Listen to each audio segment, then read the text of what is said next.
Hi there, Japan fan. Today's show, we're going to talk about action.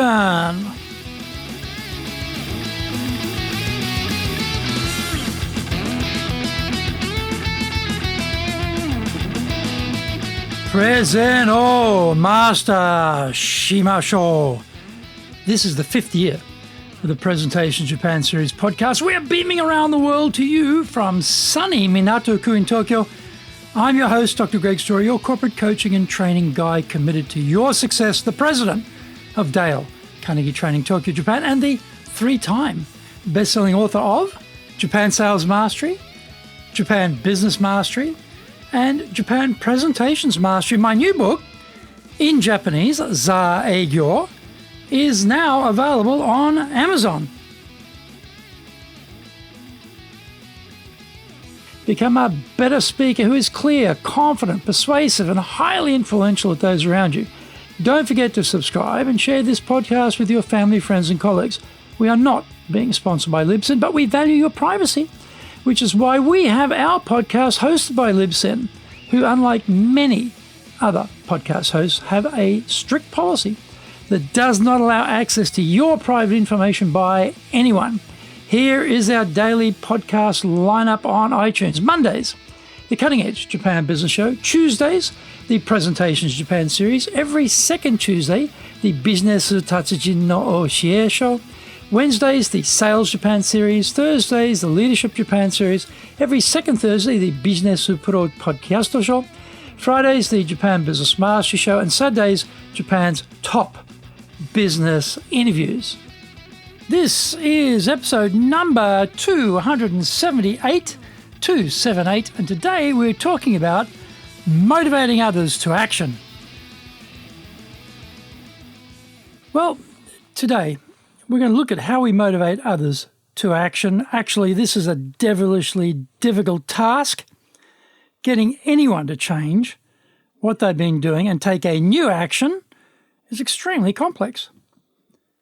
We all talk up a storm about this or that should change, but we are not keen about changing ourselves. In fact, we expect everyone else make the necessary changes, and we want to stay exactly the same. In our training on the topic of mindset, to underline the power of our habits, we ask people to make small changes. For example, put your wristwatch on the other wrist, or fold your arms across your chest such that the arm that is usually on the bottom is now on top. Try it for yourself, and like most people, you will feel a bit uncomfortable with the change.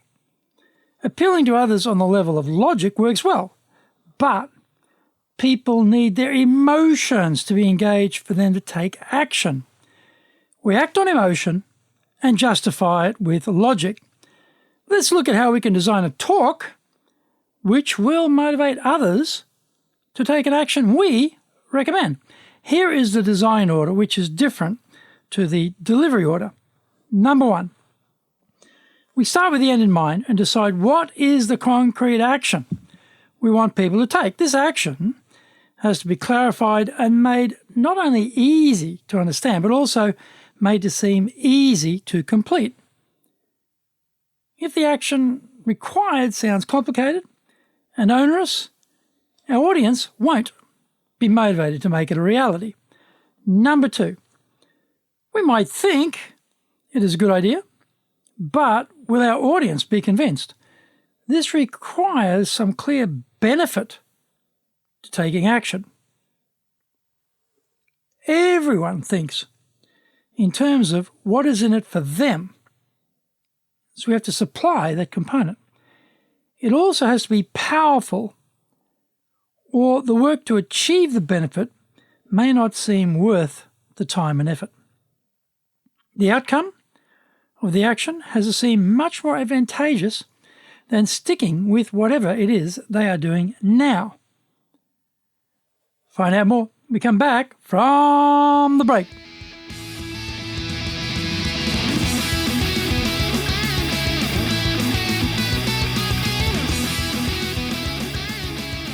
Our show today is brought to you by our public programs, but We also do custom-made in-house classes. Now, we do them in our super safe classroom, we do them live online, and we do them in Japanese, and we do them in English. Today's show is being brought to you by, on the 4th of March, our Dale Carnegie course. On the 9th of March, we'll do Winning with Relationship Selling. On the 12th of March, we'll have another Dale Carnegie course. And on the 17th of March, we'll do High Impact Presentations. Check out our website at www.dale, hyphen, Carnegie, CARNEGIE.co.jp. Lots and lots of value for you there. Now, to do better in Japan, email me at greg.story@dalecarnegie.com. Get my best-selling books, Japan Sales Mastery, that's the Bible for selling in Japan, and Japan Business Mastery, and my new book, Japan Presentations Mastery. If you like learning by watching videos, there are over 1,000 there for you at Tokyo, Japan, Dale Carnegie TV on YouTube. We release 3 TV shows every week on YouTube. The Cutting Edge Japan Business Show, which is the premier business show in Japan, comes out Mondays. Fridays, the Japan Business Mastery Show, and Saturdays, Japan's top business interviews, where I interview leaders in Japan from SMEs all the way up to the corporate captains of industry on one topic, leading in Japan. Every second Thursday, we release the Business Pro Television Show.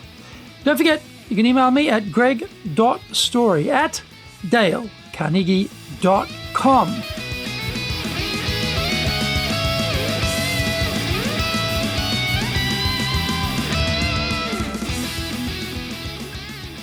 Welcome back.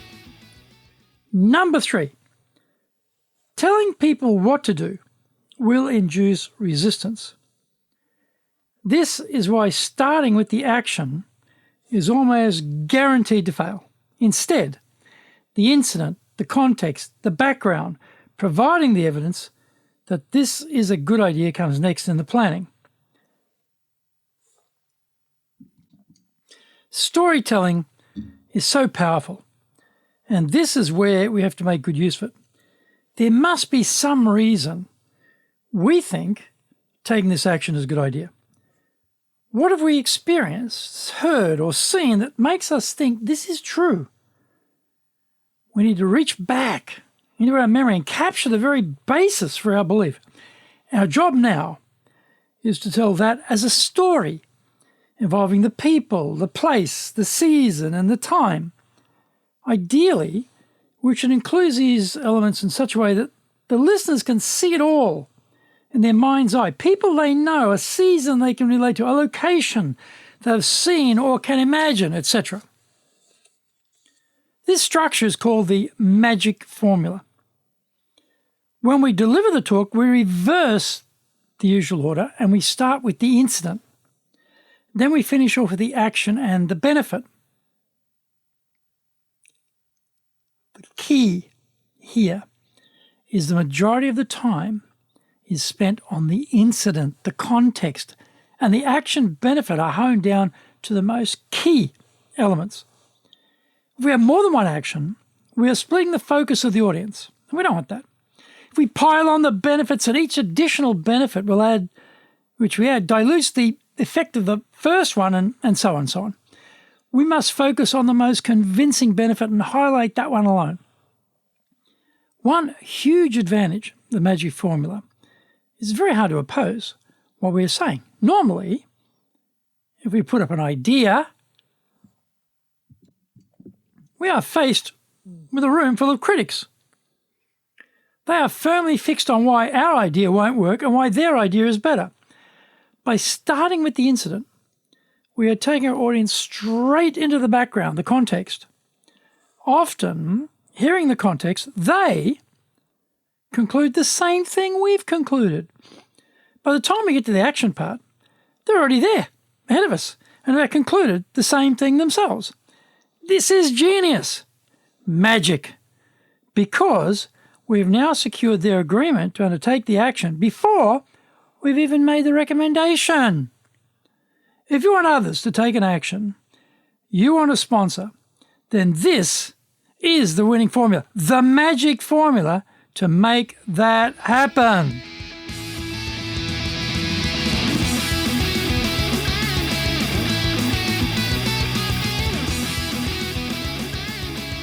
Thank you for joining the Presentations Japan series. If you got value from today's show, spread the love around and share it with your family, friends, and colleagues. Don't forget to subscribe and share this podcast. Immediately apply what you have learned today, use it, and go out there and become a presentations legend. Remember, I'm your corporate coaching and training guy in your corner, committed to your success here in Nippon.